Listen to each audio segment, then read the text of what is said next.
Rafa, ¿cómo estás? Buenos días y bienvenido. Buenos días acá en Ecuador. Te doy la bienvenida a Visionarias. Buenas tardes, casi noches allá en Inglaterra.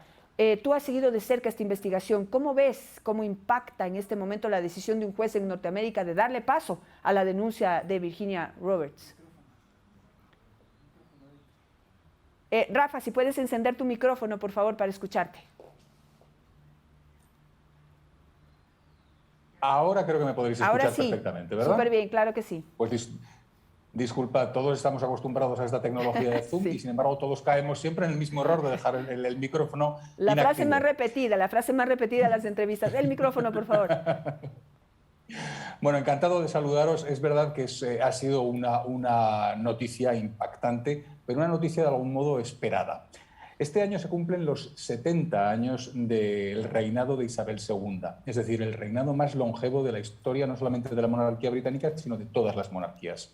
La figura de Isabel II es una figura inmensamente respetada entre la sociedad británica por la estabilidad que ha proporcionado desde su institución, desde la institución monárquica, y porque ha sabido siempre preservar su papel de árbitro y moderador, su papel de jefe del Estado, sin inmiscuirse en ningún problema político. Aún así, el año pasado volvió a ser, como ocurrió en el 92, un annus horribilis para la reina. Murió su esposo, el duque de Edimburgo, Felipe de Edimburgo.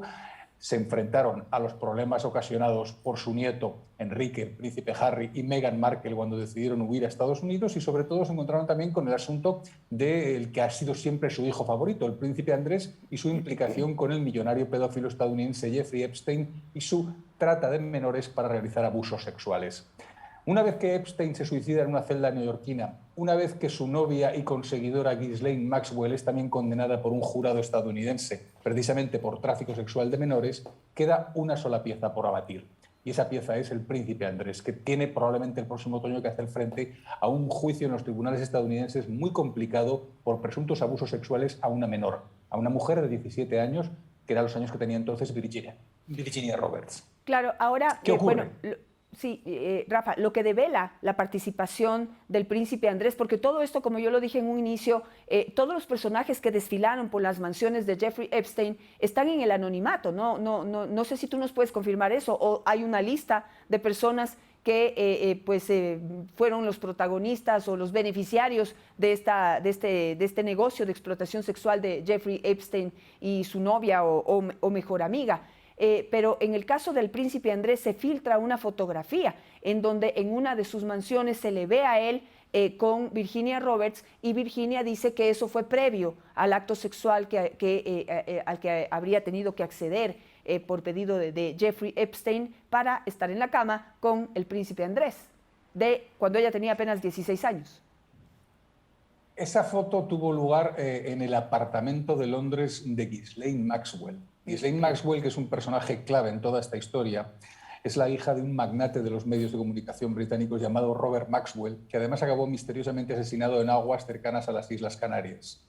Ghislaine Maxwell fue durante un tiempo novia de Jeffrey Epstein y acabó siendo su principal conseguidora, la mujer que obtenía para él esas menores con las que realizaba presuntos abusos sexuales.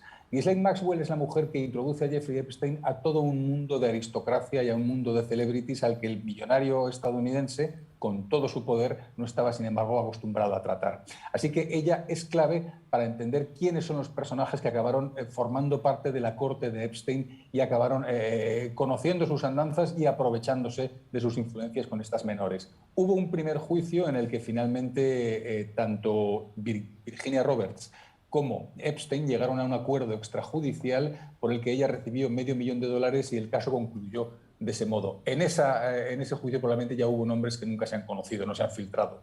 Habrá habido nombres también seguramente en la investigación que se llevó a cabo con la propia Ghislaine Maxwell, que ha sido condenada por un jurado popular estadounidense. Y volverán a surgir nombres durante la celebración de este juicio, esta demanda por abusos sexuales contra el príncipe Andrés. Así que sí, efectivamente debe haber más de uno, más de dos y más de tres personas muy asustadas, muy atemorizadas con el desenlace de todo esto. Pero mi pregunta, Rafa, es ¿por qué, digamos, si se hizo este acuerdo entre Virginia y Jeffrey Epstein y la señora Maxwell, de que ya no iba a haber más demandas, no se iba a develar nombres a cambio de este $500,000, ya se firmó este acuerdo. ¿Por qué en ese acuerdo no entra el nombre del príncipe Andrés, que es lo que él estaba alegando para evitar este juicio que finalmente fue aprobado en los Estados Unidos? ¿Qué fue lo que pasó ahí? ¿Por qué la excepción?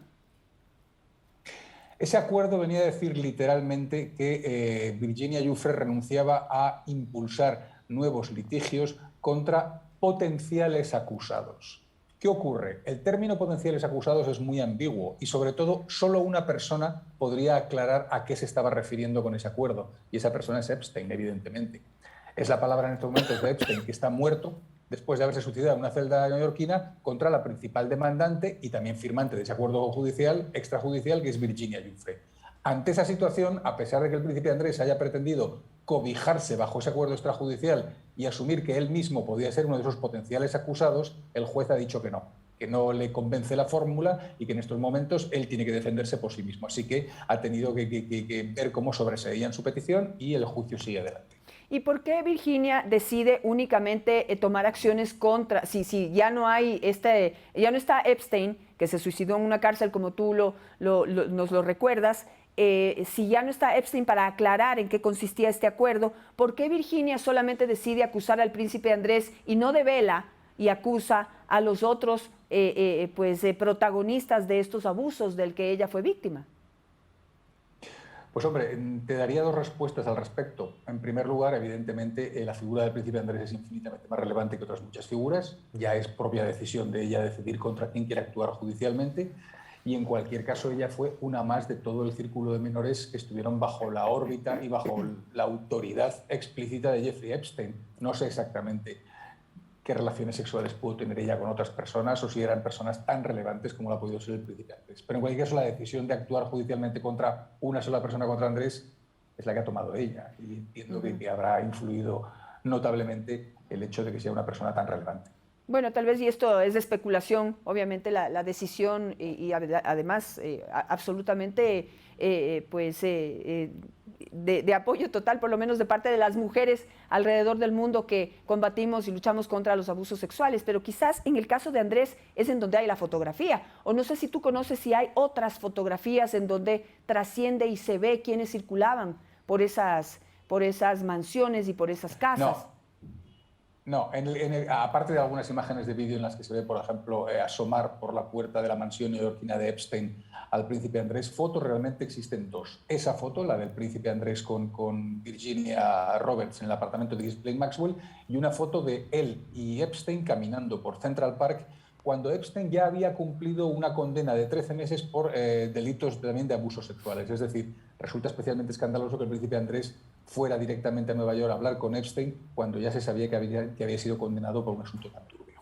Ahora, en este momento, dice, y la investigación que tú has hecho, el seguimiento que tú has hecho de esta noticia, en uno de tus últimos reportajes dices que se le ha condenado a Andrés de Inglaterra a un ostracismo familiar y social. Él era un destacado militar, era un héroe militar. Muy reconocido y muy respetado dentro de Inglaterra, no solamente por ser príncipe, sino por esta participación que él tuvo en distintos eventos o actos militares, como la Guerra de las Malvinas, por ejemplo. Pero, ¿cuáles son las consecuencias, digamos, ahora que ya esto es un hecho, va a ser sometido a un juicio, no sabemos cómo va a terminar esto en los Estados Unidos, se dice que probablemente puedan llegar a un arreglo extrajudicial, económico, con Virginia, pero las consecuencias en Inglaterra no se van a hacer esperar. ¿Qué quiere decir este ostracismo y cuáles son las consecuencias que él va a tener que asumir por estar inmiscuido en este escándalo? Consecuencias directas. Pierde una docena de títulos militares, mantiene únicamente el del vicealmirantazgo de la Armada Real, porque es verdad que él tuvo una participación heroica en la Guerra de las Malvinas y en ese sentido, con el servicio prestado, no se puede arrebatar ese título. El resto de títulos, casi 12, desaparecen por completo, es decir, no va a poder volver a utilizar un uniforme militar en ningún acto y, sobre todo, recibe directamente el desprecio de muchos veteranos y excompañeros militares. Se le retiran además los patronatos reales, que son docenas y docenas. Hay muchísimas organizaciones caritativas. A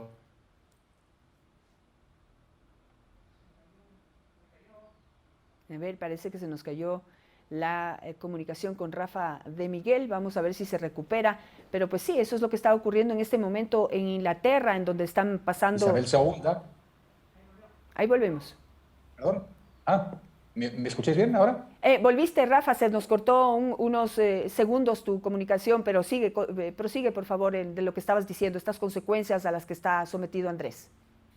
Bueno, lo que decía yo es que aparte de los títulos militares, los patronatos en los que también pertenecía pues, son muy relevantes, porque son un montón de organizaciones caritativas y benéficas que han retirado el nombre del príncipe Andrés de su propio nombre. Y además pierde el título de Su Alteza Real, es decir, ya no lo va a poder utilizar públicamente. Estas cosas que probablemente para el nuevo mundo, para un país como Ecuador, suenan incluso... Yo diría que ridículas. Empiezan a sonarlas también incluso en muchos países del viejo continente europeo, pero aquí siguen siendo muy importantes. O sea, el hecho de que el príncipe Andrés ya no sea His Royal Highness, ya no vuelva a ser Su Alteza Real, ya no reciba ese título en público, es todo un aldabonazo y toda una decisión evidente de la reina Isabel II de tomar distancia con su hijo favorito, eso decía. Claro, y bueno, desde ese punto es admirable, ¿no? Porque la decisión que se toma contra un miembro de la propia familia por estos actos absolutamente reprochables, ilegales, condenables en los que está inmiscuido el príncipe Andrés, pues debe ser una dura decisión para una madre, pero digamos ahí se prioriza también la imagen y el ejemplo que tiene que dar la realeza. Entonces va de príncipe a plebeyo. Pero quisiera hacerte una última pregunta y también en el campo de la opinión y la especulación, en Rafa, tú que le has seguido la pista tan de cerca a la realeza en Inglaterra, ¿qué dirá en este momento Meghan, la esposa del príncipe Harry, toda vez que parte de esta decisión de ellos de irse a los Estados Unidos, renunciar a todo, era porque ella era muy cuestionada por no ser de la realeza, es decir, por ser una plebeya que conquista a un príncipe, tal como en los cuentos de hada, pero además le criticaban y le cuestionaban el hecho de que pues viene y tiene mucho de raza negra, de raza afro, y eso también era cuestionado para que pues forme parte de esta realeza con tanta antigüedad y tanta sangre azul, ¿no? Entonces eso también trascendió, pero ¿qué dirá ahora Meghan cuando es cuestionada por su origen, por su raza o por no tener títulos nobiliarios, y cuando, miren, pues quién viene a cometer semejantes actos y qué debería ser más reprochable? No sé, ¿qué opinas tú?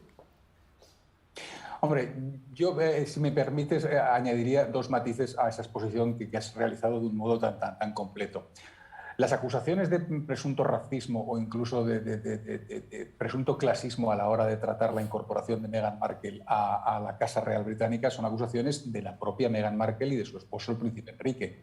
Es decir, está todavía por demostrar que realmente alguien manifestara una actitud racista hacia ella como ella afirma. Pero es verdad que generó mucho revuelo y que acabó, pues como todos sabemos, con el exilio, con el apartamiento de la pareja que ahora vive en Estados Unidos. Y evidentemente eso ha sido un fenómeno que ha provocado una profunda crisis institucional en la monarquía. Y es muy probable que Meghan Markle, desde la distancia, cuando vea todo lo sucedido en torno al príncipe Andrés, de algún modo se sienta reafirmada en su convicción de que la casa de los Windsor pues, tenía problemas que debía solucionar. Es probablemente así como lo sienta, a pesar de que sigo pensando yo personalmente que Isabel II y sobre todo la institución de la monarquía son bastante sólidos entre la población y entre la opinión pública británica. Muchísimas gracias, Rafa de Miguel, por participar en esta entrevista, contarnos de un problema que para nosotros, como tú lo dices, es tan lejano, a veces tan criticable, tan ridículo, tan lejano de nuestra realidad, en donde debatimos diariamente con problemas de carne y hueso, sin querer decir que los de ellos no lo sean, pero aquí nos debatimos con la pobreza, con el COVID, con la muerte, con la falta de recursos con la falta de educación, de acceso a la educación, de posibilidades de oportunidades de trabajo. Ahora tenemos tantos problemas de desempleo y vemos como en otros países este tipo de problemas causan remesones y debacles. Muy respetable, por supuesto, pero sí, simplemente recalcar esa distancia de realidades que vivimos en este mismo mundo. Pero muchísimas gracias, Rafa, por participar en esta entrevista y darnos a conocer estos detalles de este problema que hoy ocupa las primeras planas de muchos de los diarios del mundo. Muchas gracias a ti, Janet. Y solo añadir que probablemente todo eso que acabas de explicar tiene que ver con esa sensación que a veces necesitamos tener de que los ricos también lloran. Me quedo con eso. Gracias, Rafa. Que tengas una buena tarde, noche tú, y aquí pues a usted, a todos ustedes, gracias por estar conectados. Esperamos que tengan un excelente día. Cuídense, por favor, todavía estamos viviendo en emergencia. Necesitamos cuidarnos a título personal del COVID-19, del Omicron, ahora que está avanzando tan rápidamente. Ya no sabemos quiénes estamos contagiados o quiénes estuvimos contagiados de Omicron o el COVID-19 normal o la variante Delta, ya no lo sabemos. Pero está aquí, está presente, vino para quedarse y nuestra nueva realidad es que tenemos que cuidarnos. Si no se ha vacunado, vacúnese. Hoy estoy sentada aquí contando esta historia sin mayor problema. Yo estoy convencida que gracias a que recibí mis 2 vacunas y una tercera dosis, que no es la única solución, que quizás después vengan soluciones mucho más efectivas, pues sí, pero esto es lo que ahora tenemos. Estamos en obligación de cuidarnos nosotros y si no, de cuidar a los demás. El hecho de ir por ahí pues transmitiendo el virus de una persona a otra y exponiéndonos a terminar en hospitales, en unidades UCI, siendo protagonistas de inversiones y gastos que tiene que hacer el Estado y que ahora no lo tiene, bueno, pues nos invita simplemente a la reflexión. Cuídese, cuídese y use la mascarilla. Ahora se está diciendo que las mascarillas de tela y las mascarillas quirúrgicas normales no nos garantizan la protección que necesitamos. Necesitamos mascarillas mucho más potentes como la N95, así que pues tómelo en cuenta para justamente ejercer esta decisión de autocuidarnos. Use la mascarilla, es nuestra mejor forma de protegernos aparte de la vacuna. Que tengan un excelente día y que pasen un gran fin de semana. Nos encontramos el lunes con más información, con más entrevistas y espero darles la muy buena noticia de que la próxima semana ya arrancamos con nuestro segundo segmento que se llama Sexto Sentido, en donde le voy a dar la bienvenida a visionarias, a 4 mujeres extraordinarias, inteligentes, preparadas, jóvenes, con trayectoria, con distintos tipos de experiencias y realidades.